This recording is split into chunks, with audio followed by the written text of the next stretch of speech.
अगर आप mobile repairing का काम सीख रहे हैं और आपको कंपोनेंट के बारे में नहीं पता है तो कुछ भी नहीं पता है, समझ लो कि कुछ भी नहीं पता है, क्योंकि जीरो स्टार्टिंग लेवल ही होता है मोबाइल रिपेयरिंग का कंपोनेंट्स। अगर हमें कंपोनेंट्स पता होंगे कि ये कौन सा कंपोनेंट है, इसकी वैल्यू क्या है और ये कैसा दिखता है, कहाँ पे लगा होता है, क्या काम होता है, अगर ये चीज़ तुम्हें पता होगा तो आसानी से तुम मोबाइल रिपेयरिंग कर सकते हो। और अगर ये नहीं पता है तो आप कुछ भी नहीं कर सकते हो। आज की इस वीडियो में इसी टॉपिक पे हम अपना टाइम वेस्ट करने वाले हैं कि कैपेसिटर होता क्या है और इसका काम क्या होता है। क्या आपने कभी सोचा है कि मोबाइल के अंदर एक ऐसा छोटा सा पार्ट होता है जो करंट को स्टोर करता है और ज़रूरत पड़ने पर तुरंत छोड़ भी देता है। अगर यह छोटा सा पार्ट ख़राब हो जाए तो मोबाइल में कई तरह की समस्याएं आ सकती है, जैसे फ़ोन ऑन ना होना, नेटवर्क समस्या या मदरबोर्ड में शॉर्ट सर्किट। इस छोटे से लेकिन बहुत महत्वपूर्ण पार्ट का नाम है कैपेसिटर। आज की इस वीडियो में हम जानेंगे कैपेसिटर क्या होता है, मोबाइल में इसका क्या काम है, कैपेसिटर कितने प्रकार के होते हैं, कैपेसिटर ख़राब होने पर क्या समस्या आती है हमारे पास और इसे कैसे चेक किया जाता है। सबसे हमारा मेन टॉपिक क्या है कि इसे हम पहचानेंगे कैसे, कहाँ पे लगा होता है और इसका काम क्या होता है। चलिए स्टार्ट करते हैं वीडियो को और वीडियो के लास्ट तक बने रहिएगा, एकदम बिल्कुल भी छोड़ के मत जाइएगा। चलिए वीडियो को स्टार्ट करते हैं। कैपेसिटर एक इलेक्ट्रॉनिक कंपोनेंट होता है जिसका मुख्य काम इलेक्ट्रिक चार्ज को स्टोर करना होता है। सरल भाषा में समझे तो कैपेसिटर एक छोटा सा बैटरी जैसा होता है जो थोड़ी देर के लिए बिजली को स्टोर करके रखता है। जब सर्किट को ज़रूरत होती है तब यह उस स्टोर की हुई ऊर्जा को तुरंत रिलीज कर देता है। कैपेसिटर काम कैसे करता है? कैपेसिटर के अंदर दो प्लेट्स होती हैं और उनके बीच में एक इंसुलेटर मटेरियल होता है जिसे डाइलेक्ट्रिक कहा जाता है। जब वोल्टेज कैपेसिटर में जाता है तो एक प्लेट पर पॉजिटिव चार्ज जमा होता है और दूसरी प्लेट पर नेगेटिव चार्ज जमा होता है और इस तरह कैपेसिटर के अंदर ऊर्जा स्टोर हो जाती है। चलिए मोबाइल में कैपेसिटर का काम क्या है ये जानते हैं। मोबाइल की मदरबोर्ड में कैपेसिटर कई महत्वपूर्ण काम करता है। पावर को फिल्टर करना, वोल्टेज को स्टेबल बनाना, सिग्नल को स्मूथ करना, शॉर्ट सर्किट से बचाना। अगर मोबाइल के सर्किट में कैपेसिटर ना हो तो पावर सप्लाई बहुत अनस्टेबल हो जाएगी, यानी कि ना हो तो काम तो करेगा बट क्या है कि जो करंट जाएगा हमारा बहुत सारे कंपोनेंटों को डैमेज करते हुए जाएगा।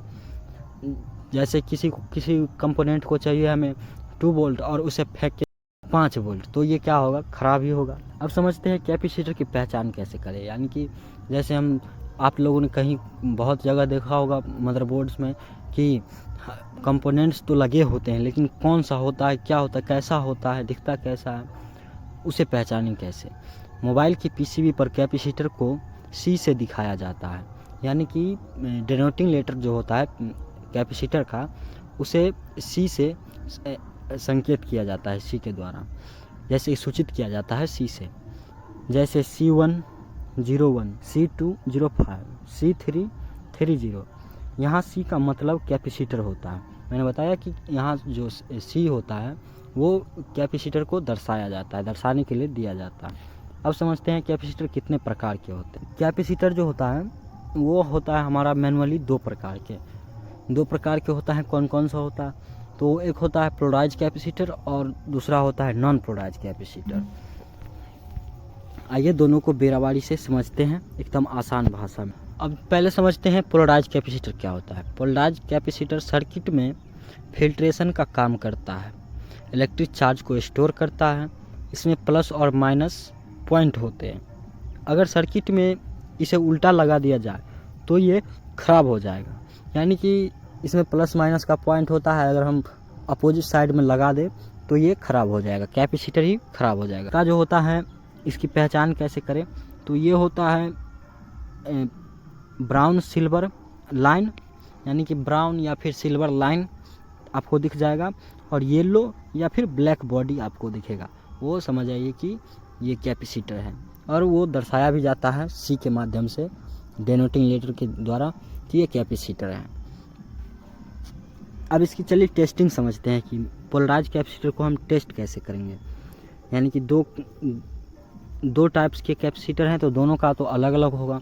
तो ही इसका पहले समझते हैं पोलराइज कैपेसिटर का टेस्टिंग। मल्टीमीटर को 20 kg ओम पर सेट करके चेक करने पर मल्टीमीटर अगर एक तरफ से वैल्यू और दूसरी तरफ से ओपन कंडीशन शो करता है तो यह ओके है। समझ में आ गया? एक तरफ से वैल्यू और दूसरी तरफ से ओपन कंडीशन शो करता है तो यह ओके है। अब चलिए समझते हैं कि नॉन पोलराइज क्या होता है। नॉन पोलराइज सिग्नल को फिल्टर करने का काम करता है, इलेक्ट्रिक चार्ज को स्टोर करता है, अनवांटेड फ्रीक्वेंसी को नष्ट करने का काम करता है, वोल्टेज फ्लैक्चुएशन कंट्रोल भी करता है। अब इसका सर्किट सब समझते हैं कि सर्किट में कैसा दिखता है। ये दिखता है मैनुअली सिल्वर लाइन और ब्राउन ग्रे ऑरेंज बॉडी, यानी कि सिल्वर लाइन हमारा दिखेगा वाइट जैसा और ब्राउन ग्रे या फिर ऑरेंज, तीनों में से एक ही कोई कलर रहेगा। समझ में आ गया? चलिए अब इसकी टेस्टिंग समझते हैं। अब इसकी टेस्टिंग मल्टीमीटर को 20 kg ओम पर सेट करके चेक करने पर मल्टीमीटर अगर दोनों साइड से ओपन कंडीशन शो करता है तो यह ओके है। यानी कि हमारा जो है मल्टीमीटर से चेक करने पर अगर दोनों साइड से ओपन कंडीशन शो करता है तो यह हमारा कैपेसिटर ओके है। अगर ओपन कंडीशन दोनों साइड से नहीं शो कर रहा है तो हमारा ये। उम्मीद है कि समझ में आया होगा वीडियो। अगर वीडियो समझ में आया होगा तो लाइक कमेंट शेयर ज़रूर करें।